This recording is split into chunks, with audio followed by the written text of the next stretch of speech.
When it comes to spending habits and payment options, well, the times, they are changing. According to global payments platform Paysafe's report, over half of consumers worldwide have changed their spending habits from a year ago, not only becoming more price conscious, but demanding payment choice from debit cards and bank transfers to digital wallets and cash. Yeah, to help us unpack these insights, we are joined by Bob Legters, Paysafe's SVP product. So hi, Bob. Thanks for joining us this afternoon.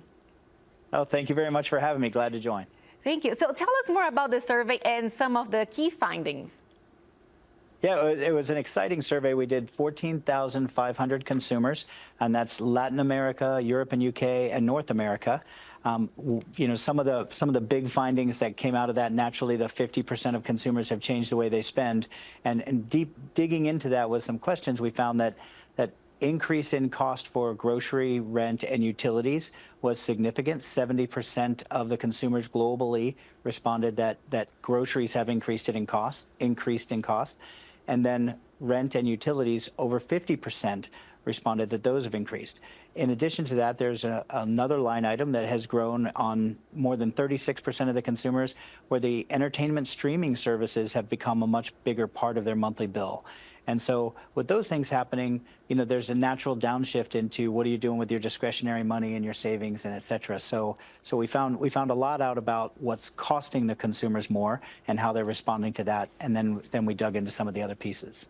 Bob, why do you think consumers' spending habits have changed so much since last year?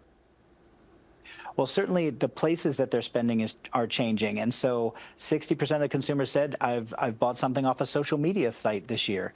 And when you're shopping in different places and doing things, your habit's going to change a little bit. You know, the tools you're going to use are going to change.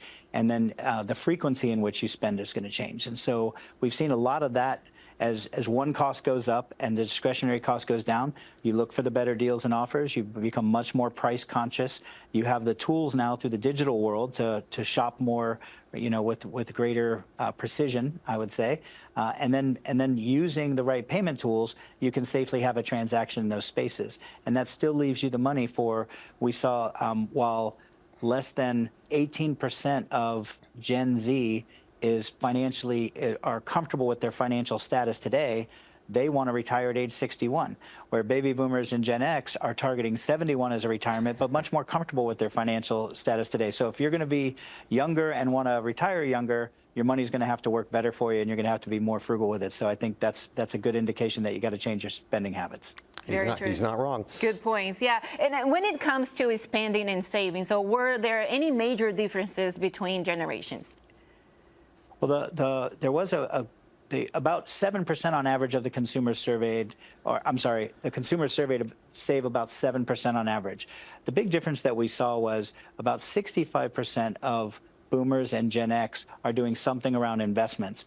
But we were really excited to see that Gen Z is doing over 80% responded that they're starting in investments and doing things with investments. So they clearly recognize that your money has to work harder for you if they're putting that shift and putting money into investments earlier to try and get that payout and accomplish those goals, financial goals.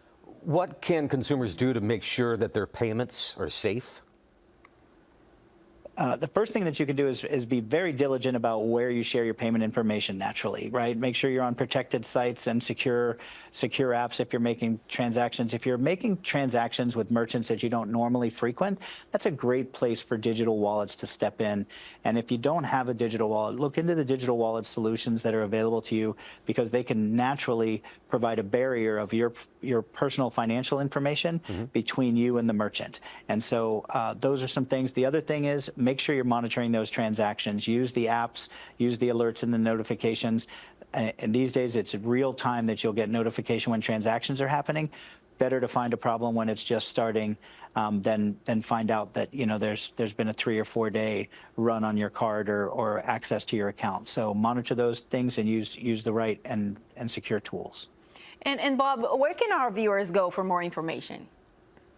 The full report is actually at paysafe.com, and if you want to learn more about digital wallets, you can go to skrill.com at skrill.com. SVP for product Paysafe, it's Bob Legters. Bob, thanks for the information. We appreciate it. Thanks for joining us here on The Mix. Thanks for having me. My pleasure.